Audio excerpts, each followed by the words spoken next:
Con la siguiente invitada. Me gustaría acabar el programa de hoy con un mensaje positivo y nuestro siguiente invitado nos lo va a dar, Elsa Punset.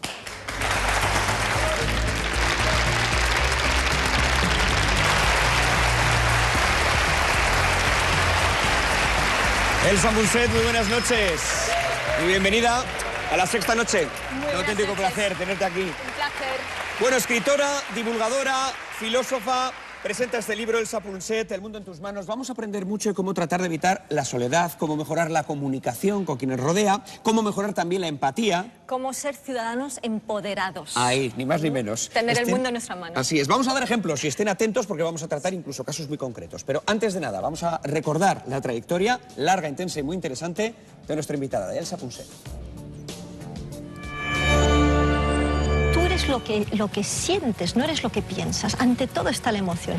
Escritora, divulgadora, experta en inteligencia emocional, Elsa Punset ha sabido responder con su trabajo al peso de la responsabilidad de su apellido. Elsa Punset. Es mi hija, creo. Sí, es muy buena. Es la única que no me ha costado nada de dinero, porque siempre estuvo becada. Nacida en aquel Londres de los 60, donde los Beatles y la minifalda marcaban tendencia, Elsa Punset se licenció en filosofía por la prestigiosa Universidad de Oxford. Ahora ha encontrado una misión por la que vale la pena trabajar. A mí me da mucha satisfacción esta sensación de poder colaborar a que los demás se comprendan un poquito mejor por dentro y de darles esta pequeña llave de libertad que yo por lo menos he encontrado. Una llave que ha encontrado en el control de las emociones. Un mundo todavía por descubrir.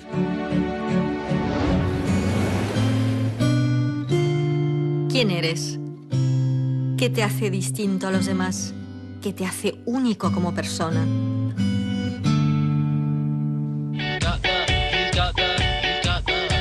Tenemos una gran capacidad para contagiar emociones. Así que si puedes elegir, reparte emociones positivas. Se supone que siempre hemos de aparentar 25 años, vivir en el mismo lugar y aferrarnos a un solo trabajo o carrera.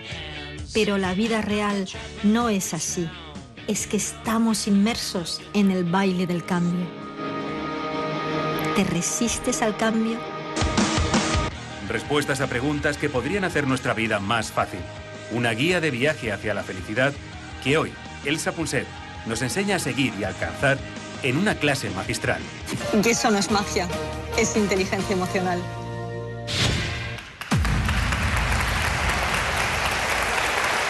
Bueno, de Elsa y de eso precisamente vamos a hablar, de la inteligencia emocional y de este último libro, El mundo en tus manos, que habla de las relaciones, de cómo nos interrelacionamos con quien nos rodea, ¿verdad? De la empatía, de la soledad, de cómo solucionar conflictos también. Totalmente, Iñaki, porque estamos en un momento muy especial. Estamos, yo te diría que con la revolución tecnológica, en un momento tan importante como fue en su momento la llegada de la agricultura o la revolución tecnológica, que cambió la forma de vivir de las personas. Estamos viendo precisamente estas fechas que son fundamentales y que hablan de esta evolución tecnológica de la que tú hablas. Claro, absolutamente. Es decir, no es que antes las cosas no cambiasen, es que ahora están cambiando muchísimo más deprisa. Lo podemos ver en este gráfico, ¿no? La electricidad tardamos 46 años en distribuirla, el teléfono 35, la radio 31, la televisión 26 años, el ordenador portátil 16, el móvil 13, internet solamente 7 años. ¿Qué significa esto? Básicamente que de repente estamos con toda la información que circula a una velocidad a la que nunca había circulado. ¿Y eso qué nos da?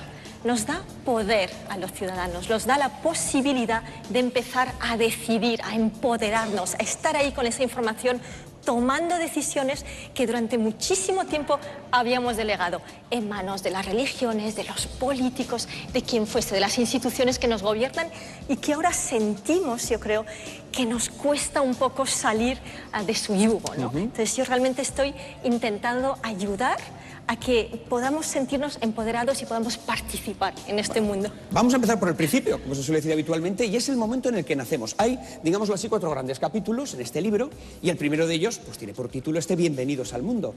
Claro. Con una pregunta que no es nada sencilla, aunque todos nos hemos hecho: ¿cómo mejorar la relación con los demás? Es que esa es la base de nuestra inteligencia social.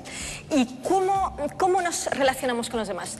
Bueno, básicamente lo aprendemos en la infancia, con nuestros padres. Y hay 2 formas básicas de relacionarse con los demás.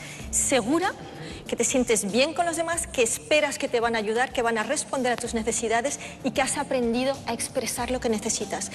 Y luego hay otra manera que es insegura. Y estas son las personas que han crecido sintiendo que los demás pues no les daban lo que ellos necesitaban. Y casi todos tenemos un poco de esta inseguridad. Y cuando te sientes inseguro, lo que básicamente haces es tomar distancia de los demás o al contrario ser muy dependiente. Bien, en un mundo en el que cada día somos más interdependientes y que nuestra creatividad depende de los demás, cada vez más es un mundo globalizado donde podemos llegar a los demás con cada vez más facilidad, es muy importante que eso lo saneemos, ¿no?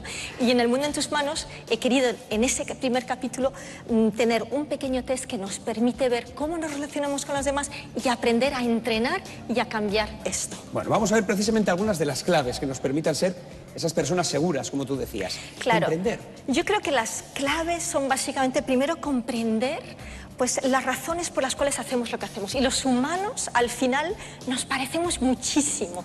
Y todos hacemos las cosas por razones similares, genéticas, evolutivas, por educación, por cultura. Y lo que tenemos que saber de los humanos, yo creo que es algo que reivindico en El mundo en tus manos, es que podemos cambiar la forma de hacer las cosas. Si siempre decimos lo mismo. A pesar de la edad que tengamos. A la edad que sea, tienes un cerebro plástico, entrenable, pero exactamente de la misma forma que tu cuerpo es flexible si lo entrenas, tu cerebro es flexible si lo entrenas.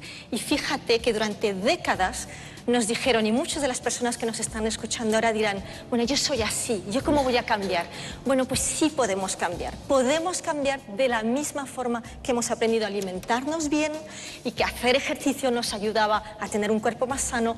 Una mente más sana se consigue comprendiendo lo que te pasa y cómo eres y midiendo, y es otra de las cosas que vamos a ver a lo largo del libro, ¿sí? Que podemos ir midiendo, y luego, finalmente, lo más importante, entrenando este cerebro plástico que está deseando que le enseñes a cambiar, a aprender, a desaprender, a cambiar comportamientos, a cambiar pensamientos. Aquí llegamos a un punto fundamental. Me gustaría que me dieras algún ejemplo, Elsa, de cómo podemos entrenar un cerebro. Te los voy a dar, vale. Si quieres, con el siguiente capítulo. Venga, vamos a continuar entonces. Que lo tenemos aquí. El siguiente ¿sí? capítulo, un mundo demasiado grande para mí, ¿no? Y lo he subtitulado y creo que a todos nos puede recordar algo. Tengo 100.000 amigos o lo que sea en Facebook y sin embargo nadie me puede dar un abrazo de 6 segundos, ¿no? Y aquí es recordar algo que nos está pasando. Vivimos en un mundo hiperpoblado, hiperconectado, ¿no? Y sin embargo hay gente que se siente muy sola y hay cada vez más gente que se siente sola, se llama la epidemia de soledad. ¿Y qué es lo que estamos echando en falta en este mundo, sin embargo, hiperconectado?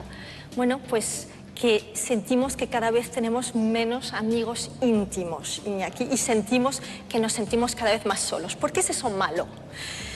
Es malo básicamente porque hemos aprendido que el dolor social, el dolor emocional, tiene un impacto físico en el cuerpo. Durante décadas lo que creíamos es que, claro, vivíamos en un mundo donde la supervivencia física era fundamental y aprendimos en el siglo XX a vivir mejor, a cuidarnos mejor, a vivir más años, a combatir determinadas enfermedades, y el dolor social no se entendía muy bien.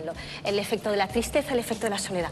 ¿Qué se descubre en los últimos años? Que las personas que se sienten solas, que se sienten mal, eso tiene un impacto tremendo sobre su salud. Y el problema aquí es que no nos hemos tomado el dolor social en serio porque no lo entendíamos y porque las políticas preventivas de salud mental no son políticamente rentables y tenemos realmente que conseguir que lo sean. Te voy a pedir que me pongas ejemplos de dolor social. ¿A qué te refieres exactamente? A la soledad. A la soledad. Y lo peor dentro del dolor social es sentirse rechazado. ¿Qué pasa? La paradoja de esto es que, sin embargo, vivimos en un mundo donde estamos más conectados que nunca. Y una de las reflexiones que hago es el papel de las redes sociales en nuestra vida. Y las redes sociales son maravillosas porque nos permiten, como nunca antes, como habíamos antes, que la información se distribuya que podamos realmente, se democratiza el conocimiento. Todo el mundo tiene acceso a ello, no solo unos pocos expertos, ¿no? o unos pocos elegidos, sino que lo tenemos en nuestras manos. Y sin embargo, ¿qué falla con eso? ¿Por qué eso no remedia que la gente pueda sentirse solo? Bueno, pues ahí está la base de cómo somos los humanos. Iñaki, tú y yo no nos conocíamos hasta ahora, ¿no?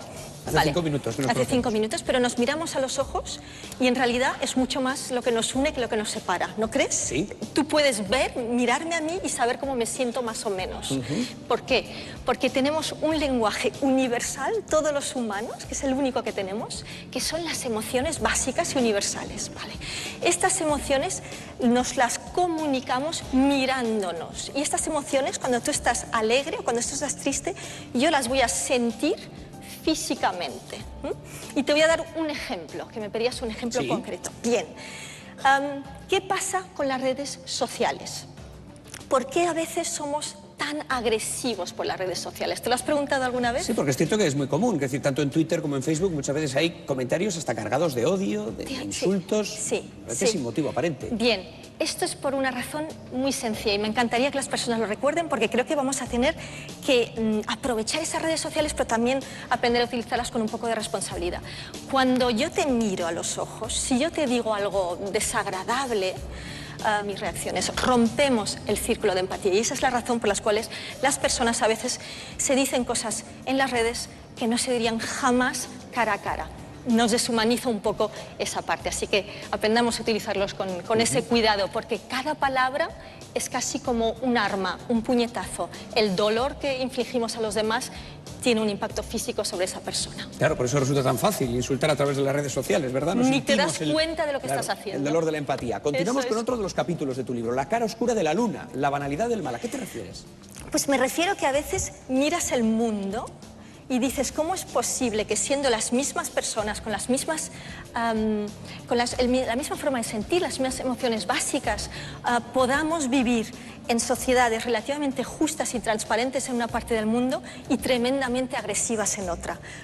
¿Cómo se da esto, ¿no? Yo quería reflexionar sobre esto, quería encontrar respuestas a por qué a veces es tan fácil caer o en el bien o en el mal y cómo decidimos y qué podemos hacer, ¿no?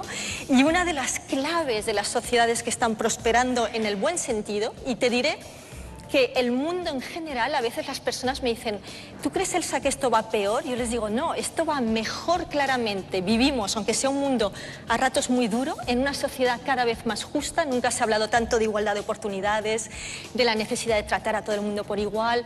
Esto es un discurso que hace unas décadas no se escuchaba, ¿no? Y ahora se está empezando a ir cada vez más y se está viendo en las cifras. La banalidad del mal, ¿qué es?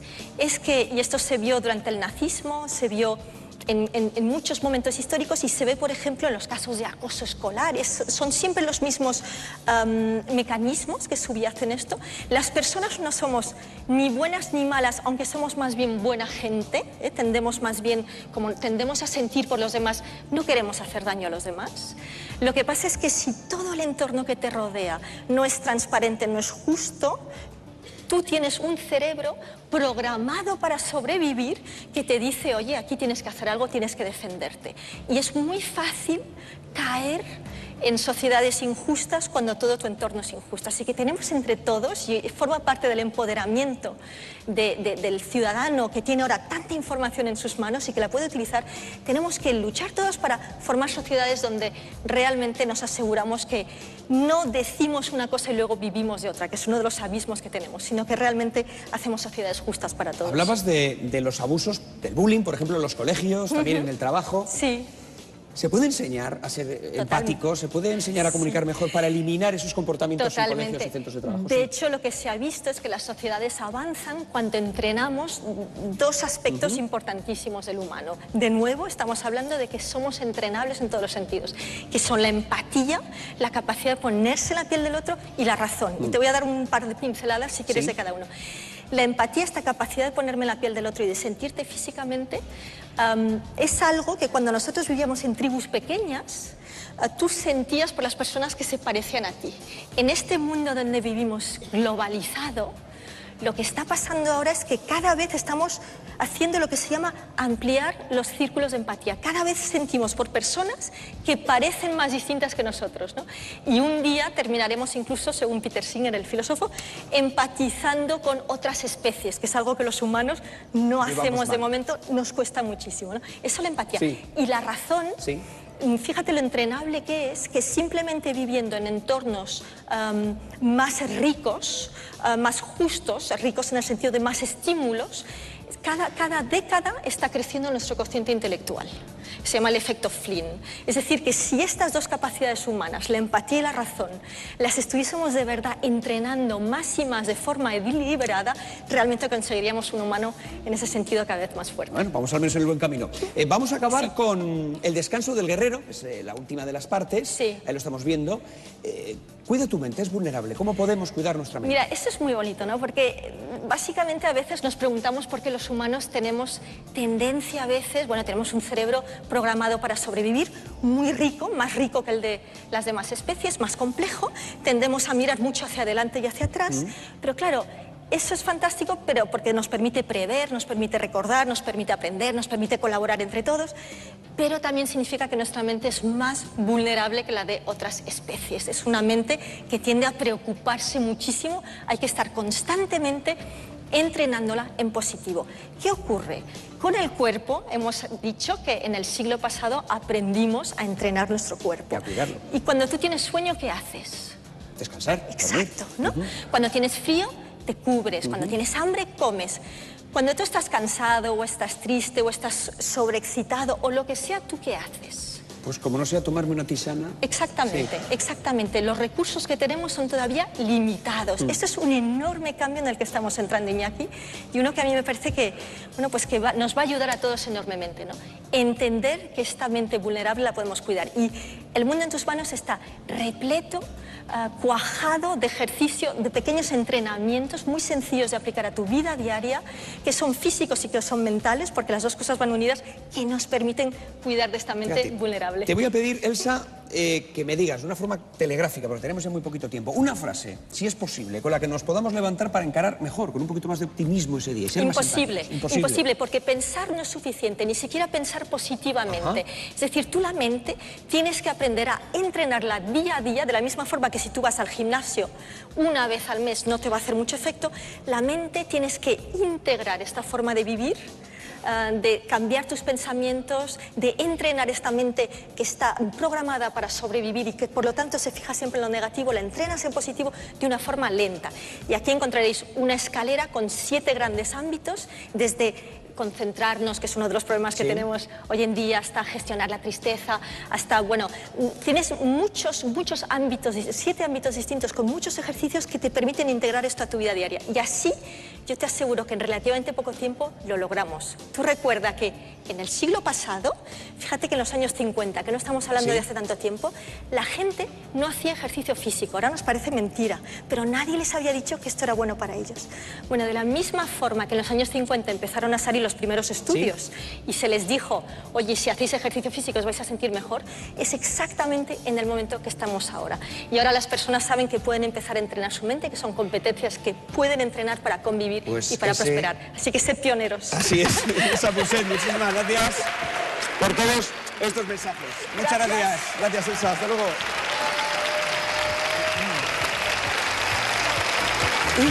Quedan 10 minutos para las 2 de la mañana. Una hora menos en Canarias. Si me lo permiten, me gustaría dedicar unos segundos para saludar a mis convecinos de Bilbao que se quedaban esta semana sin quien ha sido el alcalde de la Villa de Bilbao durante los últimos 14 años. Un hombre muy querido en su ciudad y al que me gustaría mandar un saludo. Nos vamos, nos vemos la semana que viene. Muchísimas gracias a todos por estar ahí.